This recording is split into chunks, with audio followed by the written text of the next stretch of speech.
दोस्तों जय श्री कृष्णा।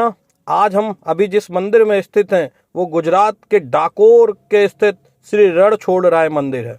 दोस्तों आप सभी को पता होगा, जैसे द्वारिकाधीश मुख्य मंदिरों में श्री कृष्ण भगवान के कहा जाता है, कुछ वैसा ही प्रताप इस मंदिर का है।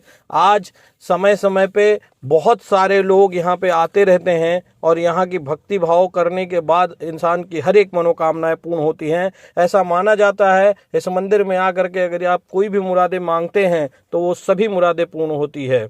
अगर मैं इस मंदिर की विस्तृत कथा के बारे में बताऊं तो गुजरात के डाकोर में स्थित ये रणछोड़राय मंदिर है और भगवान के अटूट प्रेम की कहानी को दर्शाता है।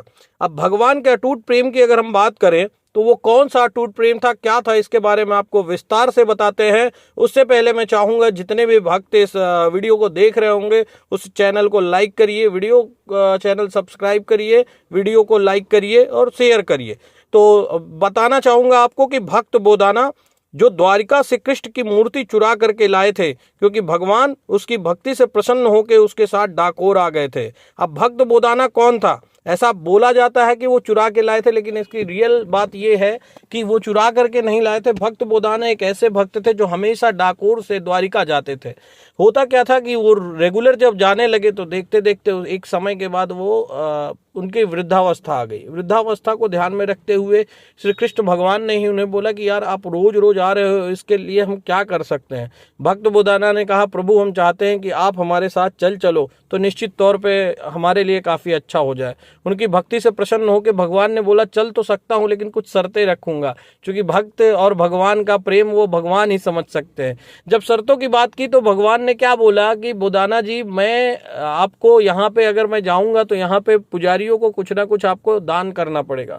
अब भक्त बोदाना बहुत असमंजस में आ गए। उन्होंने बोला, दान की बात है, अब मैं इतना तो है नहीं, लेकिन फिर भी क्या दान करना है, कैसे दान करना है। तो भगवान ने बोला कि आपको दान सिर्फ इतना करना है कि ये जो मेरे बराबर की जो मूर्ति है, अगर आप इस मूर्ति को ले जाना चाहते हो तो उतना सोना आपको यहाँ अर्पण करना पड़ेगा।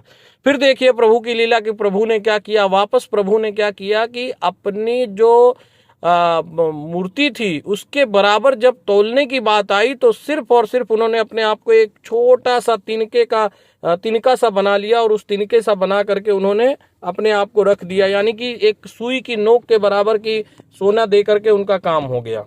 अब आते हैं दूसरी बात पे। तो डाकोर जो है वो गोमती नदी के तट पर स्थित है, जो एक वैष्णो तीर्थ है, प्रसिद्ध वैष्णो तीर्थ है।